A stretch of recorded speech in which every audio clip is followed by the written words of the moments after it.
अनेक लोक पावसाळ्यांमध्ये फिरायला जातात, परंतु पावसाळ्यामध्ये काय घडू शकतं त्याचा एक व्हिडिओ सध्या सोशल मीडियावरती प्रचंड प्रमाणात व्हायरल झालेला आहे। चॅनलवरती नवीन असाल तर मराठी न्यूजला जरूर सबस्क्राइब करा। उत्तराखंडमध्ये पुन्हा एकदा निसर्गाचा कोप पाहायला मिळालेला आहे। पिथौरागड जिल्ह्यातील धारचूलमध्ये डोंगराचा मोठा भाग कोसळला। हे भूस्खलन इतकं भीषण होतं की त्याचा व्हिडिओ सध्या सोशल मीडियावरती व्हायरल झालेला आहे। दरड कोसळल्याने तवा घाट रस्ता बंद झालेला आहे।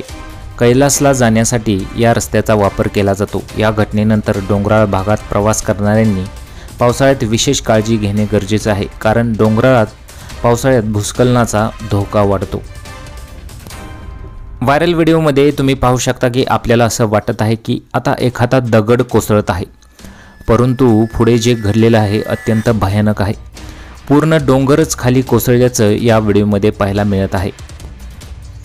अनेक लोक बाहेर पावसाळ्यामध्ये फिरायला जातात, परंतु त्यांच्या निष्काळजीपणामुळे त्यांचे जीव सुद्धा गेल्याचे अनेक घटना आपण पाहिले असतील। नुकताच पुण्यामधील घटना बुशी डॅमची घडली होती, ज्यामध्ये 5 लोकांचा मृत्यू झालेला होता। जर बाहेर फिरायला जात असाल तर सांभाळून जा, अशा सुद्धा प्रतिक्रिया अनेक लोकांच्या आलेल्या आहेत। तुम्हाला काय वाटतं? तुमच्या प्रतिक्रिया आम्हाला जरूर कळवा।